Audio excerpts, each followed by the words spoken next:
नए कपल शादी के महज 9 दिन के बाद हनीमून के लिए मध्य प्रदेश से असम कामाख्या मंदिर के लिए निकलते हैं।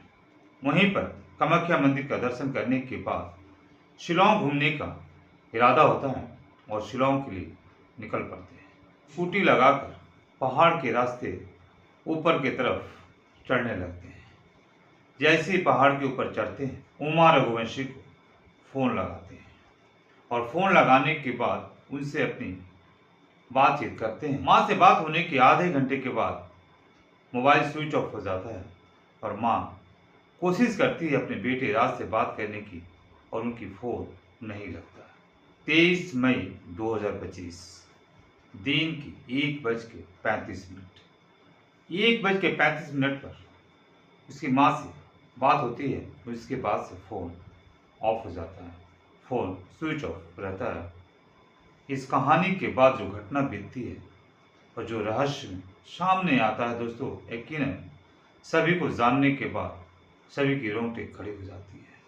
जी हाँ दोस्तों, मैं संतोष प्रसाद और मैं आप सभी को स्वागत करता हूँ अपने चैनल संतोष अकेला फैक्ट में।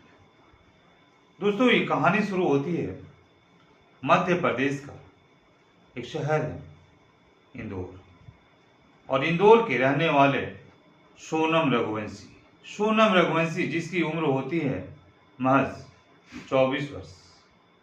वहीं राज रघुवंशी जो भोपाल के रहने वाले होते हैं और इनका ट्रांसपोर्टिंग का अच्छे खासा बिजनेस रहता है और इन दोनों की शादी की बात चल रही होती है।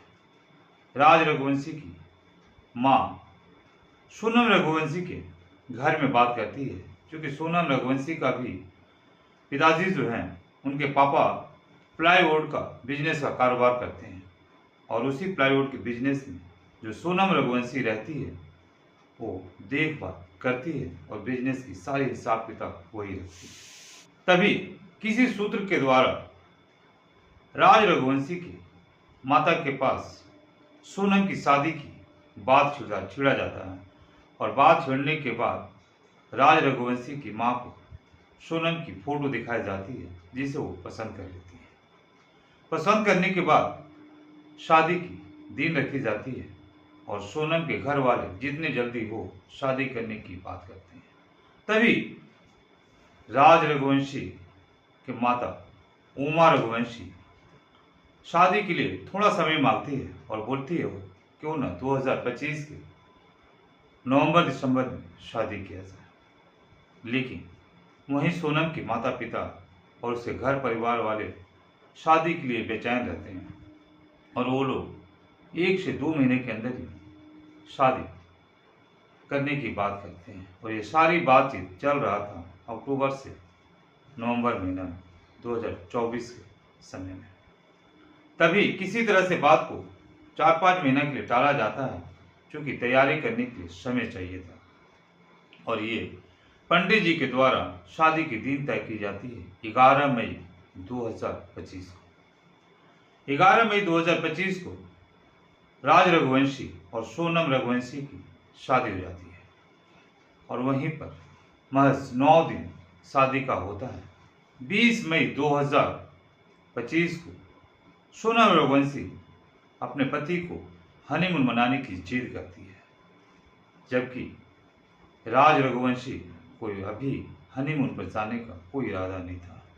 लेकिन सोनम रघुवंशी की जिद के कारण उसके पति राज रघुवंशी हनीमून के लिए तैयार हो जाते हैं और दोनों असम के लिए, मेघालय के लिए कौड़ी कामाख्या मंदिर पहले जाने की बात होती है और 20 मई 2025 को ये लोग कामाख्या मंदिर के लिए निकल जाते हैं। कामाख्या मंदिर दर्शन करने के बाद वहाँ पर इन्हें किन्हीं के द्वारा कहा जाता है कि आप लोग जब इतना दूर आए हैं तो क्यों ना शिलोंग घूम लीजिए। शिलोंग में अच्छी अच्छी पहाड़ें हैं और वहाँ का वादियाँ काफ़ी घूमने लायक हैं। तभी सोनम अपने पति राज से जिद करती है कि क्यों ना सोनम, क्यों ना हम लोग शिलोंग चलें। ये लोग दोनों वहाँ से एक स्कूटी भाड़े पर लेते हैं और शिलोंग के लिए निकल जाते हैं। ये लोग मध्य प्रदेश भोपाल से फ्लाइट लेकर आसाम पहुंचते हैं 2100 किलोमीटर दूर, और वहां कामाख्या मंदिर से स्कूटी लेकर ये लोग शिलोंग के लिए निकलते हैं। ये लोग जब शिलोंग के रास्ते जा रहे थे उसी समय इनके गाड़ी का पीछा एक अल्टो का कार कर रहा था, जिसमें 4 से 5 लोग सवार रहते हैं, लेकिन इन दोनों को कोई भी भनक नहीं था। जैसे स्कूटी लेकर राज रघुवंशी अपने पत्नी को पीछे बैठाए हुए शिलोंग के पहाड़ है, लिविंग रूट पहाड़, जो इसे पूर्वी कवासी हिल के नाम से भी जाना जाता है, और ये थाना सोहरा के मेघालय के अंतर्गत आता है।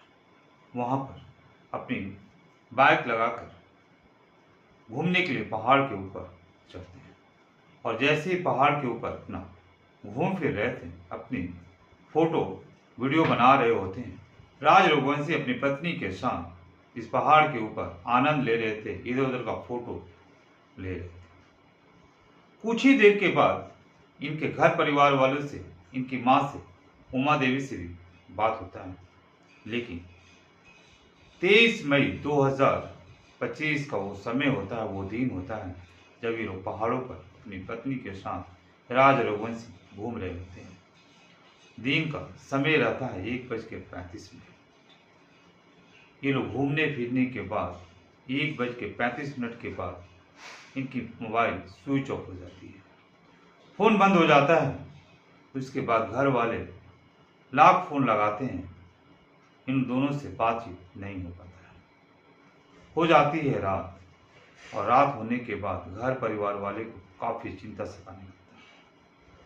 कोई कनेक्टिविटी नहीं होने के कारण 24 मई 2025 को राज रघुवंशी का भाई बिपिन रघुवंशी और वहीं पर सोनम रघुवंशी का भाई गोविंद रघुवंशी दोनों फ्लाइट से शिलोंग के लिए निकलते हैं, और शिलोंग पहुंचने के बाद अपनी बहन को और अपने भाई को खोजने के लिए लोग दोनों शिलोंग के थाने पहुंचते हैं, सोहरा थाना। जब ये लोग सोहरा थाना पहुंचते हैं, वहां के थानेदार इनकी बात को नहीं सुनता है, कोई भी इन्हें मदद करने को तैयार नहीं था।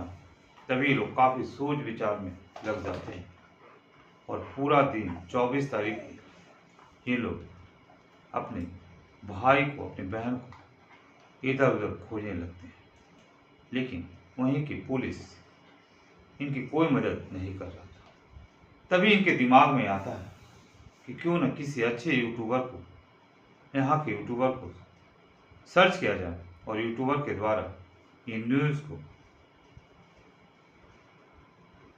मीडिया तक पहुंचाया जाए। और ऐसा ही होता है दोस्तों। बिपिन रघुवंशी और गोविंद रघुवंशी एक अच्छे यूट्यूबर को पकड़ते हैं, और उनके द्वारा अपनी बात को सोशल मीडिया पर अपलोड करवाते थे। जैसे ये न्यूज़ अपलोड होता है, धीरे धीरे ये सोशल मीडिया पर वायरल होने लगता है, और वायरल होते ही शिलोंग की पुलिस तक ये खबर पहुंच जाती है। तभी शिलोंग की पुलिस भी इस केस को तत्परता से लेती है, और वहां पर गोविंद और विपिन के द्वारा की गई शिकायत को रिपोर्ट के रूप में दर्ज कर ली जाती है। ये मामला इतना तेज और रफ्तार से फैलता है सोशल मीडिया पर और नेशनल मीडिया पर दौड़ने लगता है कि ये खबर पहुंच जाता है गृह मंत्री अमित शाह जी के पास, और अमित शाह जी इस खबर को तुरंत असम सरकार के मुख्यमंत्री को फोन लगाकर बोलते हैं। तभी मुख्यमंत्री द्वारा शिलोंग के जो भी एसपी होते हैं उन्हें सूचित किया जाता है, और इस केस एसडीआरएफ एनडीआरएफ के द्वारा उस पहाड़ के पास जांच पड़ताल चालू कर दी जाती है। करीब 9 दिन के बाद 2 जून 2025 राज रघुवंशी का शव बरामद होता है। कई फुट गहराई से इसकी शव बरामद होता है, जहां पर कुछ ही दूर पर इसकी स्कूटी भी बरामद होता है, और लाल रंग का टी शर्ट और शर्ट ये सब बरामद होता है। इससे स्पष्ट हो जाता है कि ये सब सामान राज रघुवंशी का ही है और राज रघुवंशी का पहचान, क्योंकि राज रघुवंशी के हाथ पर एक टैटू बना हुआ था और उसमें टैटू में उसका नाम लिखा हुआ था राज रघुवंशी। इस प्रकार से राज रघुवंशी की पहचान हो जाती है। और वहीं पर पुलिस अभी भी राज रघुवंशी की पत्नी सोनम रघुवंशी की शव को खोज रही थी, क्योंकि ये जब घटना हुआ था 23 मई 2025 को, उस दिन उस रात काफी बारिश आया था, आंधी तूफान काफी चला था। इस कारण से ये शक लगाया जा रहा था कि हो न हो सोनम रघुवंशी का सब कहीं ना कहीं पानी में दहकर दूसरे जगह चला गया। लेकिन फिर भी इन सभी की जांच होती रही। अंत में राज रघुवंशी का 4 जून 2025 को शव का अंतिम संस्कार कर दिया जाता है। लेकिन सोनम का कोई अता पता नहीं चलता। मीडिया, सोशल मीडिया, सभी जगह न्यूज दौड़ रही थी, लेकिन कोई भी सोशल मीडिया को द्वारा सोनम को खोज नहीं पा रहा था। कई शहर के पुलिस सोनम को खोजने के लिए व्याकुल थे। वहीं पर शिलोंग की पुलिस और इंदौर की पुलिस इससे जांच पड़ताल में लगी हुई थी, लेकिन किसी को कोई भी क्लू नहीं मिल रहा था। तभी सीसीटीवी के माध्यम से शिलोंग पुलिस को एक अल्टो कार पर नजर जाता है, जो स्कूटी के पीछे पीछे रहता है। और शिलोंग पुलिस इस अल्टो का नंबर पता करती है। जैसे शिलोंग पुलिस को यह पता चलता है इस अल्टो के बारे में, इसकी जांच पड़ताल शिलोंग पुलिस करने लगती है। तभी यह स्पष्ट हो जाता है कि यह अल्टो कामाख्या से भाड़े पर लेकर गए थे। तभी सीसीटीवी के माध्यम से चेहरे की पहचान की जाती है, लेकिन किसी भी प्रकार से कोई स्पष्टीकरण नहीं हो पा रहा था चेहरा। तभी शिलोंग पुलिस 23/5/2025 की दिन से 3-4 दिन पहले तक का मोबाइल की लोकेशन और मोबाइल की डाटा के हिसाब से जांच पड़ताल करती है। और वहीं पर राज रघुवंशी की मोबाइल और सोनम रघुवंशी की मोबाइल की कौन कौन से दिन किससे किससे बात हुई है, इसकी जांच पड़ताल करने लगती है। तभी एक नंबर सामने निकल के आता है, जिससे सोनम रघुवंशी की मोबाइल पर बार बार बातचीत चल रही थी। और वो नंबर होता है इंदौर का एक लड़का का, जिसका नाम होता है राज कुशवाहा। राज कुशवाहा के बारे में पता किया जाता है तो वह इंदौर शहर का ही रहता है और यही सोनम रघुवंशी के प्लाईवुड की दुकान में वो काम करता है। यूं कहें कि सोनम रघुवंशी का नौकर रहता है। और इस राज कुशवाहा को पुलिस पकड़ती है। इंदौर पुलिस पकड़कर ले जाती है थाना, उससे पूछताछ करने लगती है। तब कड़ी दर कड़ी घटना की थोड़ी सी साजिश की पता चलने लगती है। लेकिन अभी भी राज कुशवाहा कोई भी घटना को स्वीकार नहीं कर रहा था और घटना के बारे में कुछ बात बता नहीं रहा था। लेकिन जब पुलिस की 3rd डिग्री इस्तेमाल होती है तो अच्छे की होश खुल जाती है। राज कुशवाहा के साथ भी पुलिस यही ट्रीट करती है और वो अपनी बात को धीरे धीरे बताने लगता है। तब वो इस बात को बताता है कि सोनम रघुवंशी के साथ मेरा जब से हम लोग कॉलेज में पढ़ते थे इंदौर का, उसी समय से हमारी जान पहचान थी और दोस्ती थी। कुछ दिनों के बाद हम सोनम के पापा के प्लाईवुड के दुकान में काम करने लगे थे और उसी बीच सोनम से हमारी मुलाकात हुई थी और धीरे धीरे हम लोग का प्यार मोहब्बत बढ़ते चला गया। दोनों हम लोग इस अवस्था में पहुंचे हुए थे कि हम लोग शादी करने के प्रोग्राम बना रहे थे।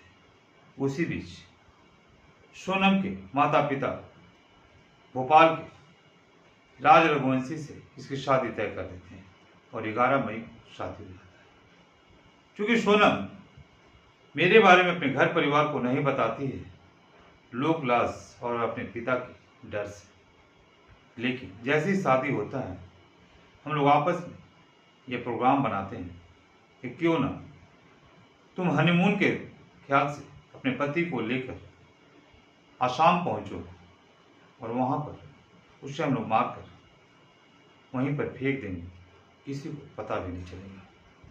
11 मई को शादी होने के बाद सोनम अपने पति को 20 मई को हनीमून के लिए लेकर निकल जाती है।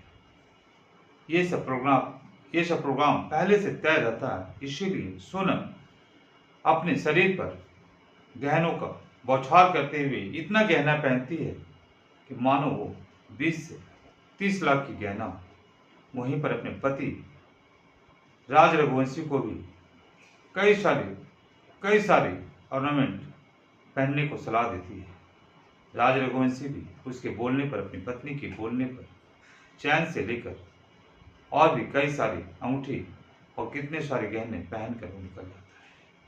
कहा यह भी जाता है, जांच पड़ताल में यह भी मिला है कि सोनम जाने से पहले राज रघुवंशी से मोटी खासी रकम, अच्छी खासी मोटी रकम अपने नाम से अपने अकाउंट में ट्रांसफर करवाई थी। सारे प्रोग्राम बनाने के बाद सोनम जो है अपने आशिक राज कुशवाहा से सारी बात की शेयर किया करती थी, जिक्र किया करती थी। और जैसे जैसे ये लोग हनीमून के लिए आगे बढ़ रहे थे, राज कुशवाहा भी उसका पीछा इंदौर से ही, भोपाल से ही कर रहा था। ये अपने कुछ मित्रों को लेकर निकला था, राज कुशवाहा, जिसमें 4-5 नाम शामिल है। और ये घटना जाकर 23 मई को अंजाम देता है। जैसे ही राज रघुवंशी अपनी पत्नी के साथ उस पहाड़ के, लिविंग रूट पहाड़ के ऊपर घूम रहे होते हैं, उसी समय पहला वार आनंद कुमार करता है। आनंद कुमार पहला वार करता है चाकुओं से।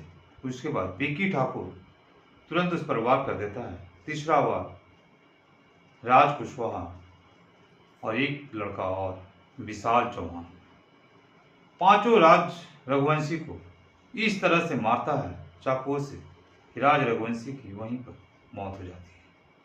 और मौत होने के बाद उसको पहाड़ से खाइयों के नीचे फेंक देता है। लेकिन जब पुलिस की छानबीन में केवल राज रघुवंशी की शव बरामद होता है, सोनम का शव नहीं मिलता है, तो पुलिस इस नतीजे पर पहुंचती है कि हो न हो इसकी कड़ी किसी और की तरफ जा रही है।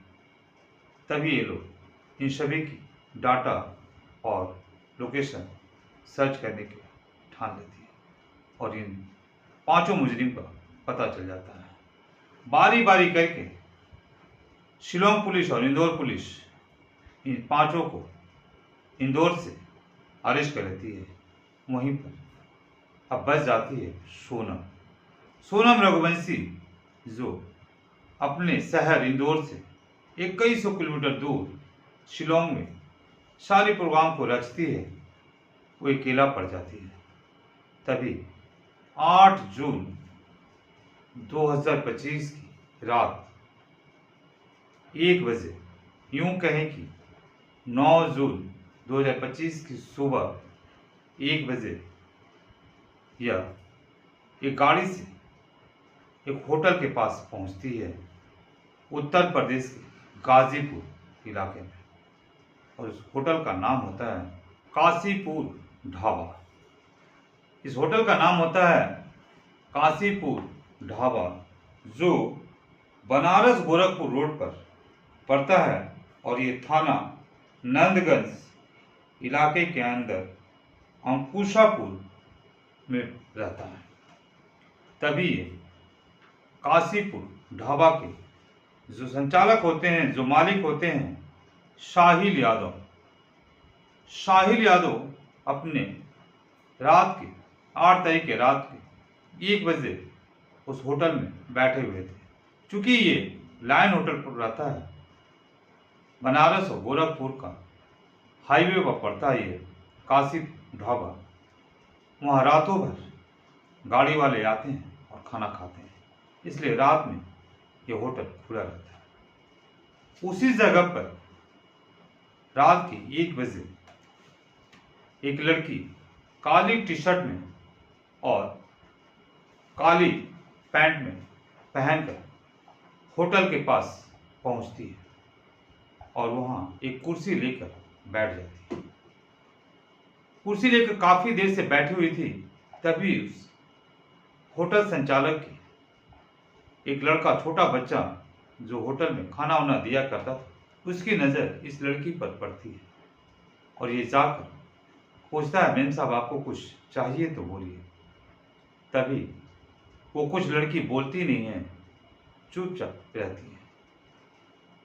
इसकी खबर वो लड़का तुरंत अपने होटल मालिक साहिल यादव को देता है। साहिल यादव उस महिला के पास पहुंचते हैं और पहुंचने के बाद उस महिला से बात करने की कोशिश करती है, लेकिन वो महिला ऐसा देखने से लग रहा था कि उसकी बाल बिखरा हुआ, शरीर थका हुआ और पूरा परेशान लग रही थी।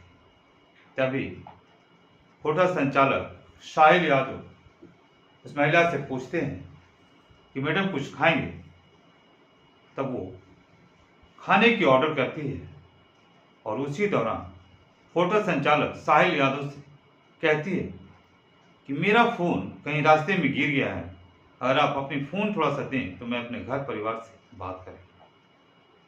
ये बात सुनकर साहिल यादव उस महिला को अपना फोन दे देते हैं और महिला उस फोन से अपने घर में बात करती है। मीडिया रिपोर्ट के हिसाब से वह महिला अपने घर में अपने भाई से बात करने लगती है और अपनी घटना को बताती है। वहीं पर खड़े थोड़ी दूर के बगल में जो होटल संचालक साहिल यादव होते हैं और कस्टमर की तरफ उनकी ध्यान रहती है, लेकिन उसी में से 3-4 बात वो इस महिला का सुन लेते हैं और सुनने के बाद वो तुरंत इसकी खबर गाजीपुर के थाना इंचार्ज 112 नंबर पर फोन करके बता देते हैं।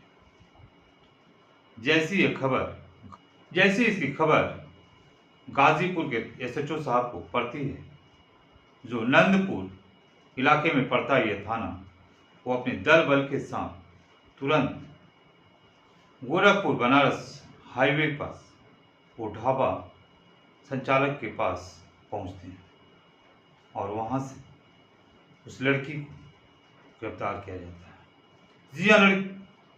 जी हाँ दोस्तों, वही लड़की रहती है, इसका नाम होता है सोनम रघुवंशी। सोनम रघुवंशी जिसका पति का देहांत हो चुका था, राज रघुवंशी का, वह उस होटल में खाना खा रही होती है। उसी समय पुलिस दल उसे धर दबोचते हैं और उसे लेकर पहुंचते हैं सबसे पहले अपने गाजीपुर थाना नंदपुर में। वहां पर इसकी खबर SP साहब को दी जाती है और वह तुरंत इस सोनम रघुवंशी को लेकर पहुंच जाते हैं शकीवन मेडिकल कॉलेज में। वहां पर इसे अभी 3-4 घंटे तक रखा गया था, क्योंकि सोनम काफी थक चुकी थी और वो बेहोश होने की नाटक कर रही थी। उसके बाद सोनम को इंदौर पुलिस के द्वारा अब उसे शिलोंग की पुलिस सोनम को ले गई है और वहां पर सोनम से पूछताछ कर रही है, जहां पर सोनम ने यह स्वीकार किया है कि हाँ, राज रघुवंशी को पहला धक्का हमने दिया था। उसके बाद चाकुओं से वार आनंद कुमार ने किया। उसके बाद सभी लोग बारी बारी उसे इतना मारे कि वो मर चुका था। उसके बाद मैंने उसे पहाड़ी के खाई में फेंकवा दिया था। दोस्तों, ये सामने खुल कर आया है कि सोनम ने स्वीकार किया है कि राज कुशवाहा के साथ मेरा अफेयर था लेकिन मैं उससे शादी नहीं कर पा रही थी क्योंकि मेरे पिता हार्ट पेशेंट थे और ये डर बना हुआ था कि मैं अगर लव मैरिज करती हूँ मेरे पिता को हार्ट अटैक हो जाएगा। इसीलिए मैं और राज कुशवाहा दोनों मिलकर ये प्रोग्राम बनाया था कि अभी हम शादी राज रघुवंशी से कर ले रहे हैं और जब उसे हम लोग मार देंगे, वो मर जाएगा और मैं विधवा हो जाऊंगी, तब तुम मुझसे शादी करें। ये सारी साजिश सोनम रघुवंशी की सोची साची समझी रची गई थी साजिश, और उसी के हिसाब से ये लोग अपना प्रोग्राम सेटअप करके हनीमून के लिए 2100 किलोमीटर दूर जाकर राज रघुवंशी को हत्या के मौत की घाट उतार देते हैं। लेकिन दोस्तों, कहा जाता है कि जो दूसरे के बारे में बुरा सोचता है उसका बुरा खुद हो जाता है। आज ये कल्पना भी नहीं की होगी सोनम कि जिस अवस्था में आज वो पहुंची है और उसके प्रेमी जिस अवस्था में पहुंचा है वो कभी नहीं सोची होगी, ना ही कभी चाही होगी। अब वो हमेशा के लिए जेल के सलाखों के पीछे रहेगी और उसके साथ साथ उसका प्रेमी भी अब जेल के सलाखों के पीछे रहेगा। दोस्तों, ये कहानी एक प्रेम प्रसंग का था जिसे पुलिस खोज रही थी एक हादसा के रूप में और निकला प्रेम प्रसंग घटना। जय हिंद, जय भारत, नमस्कार।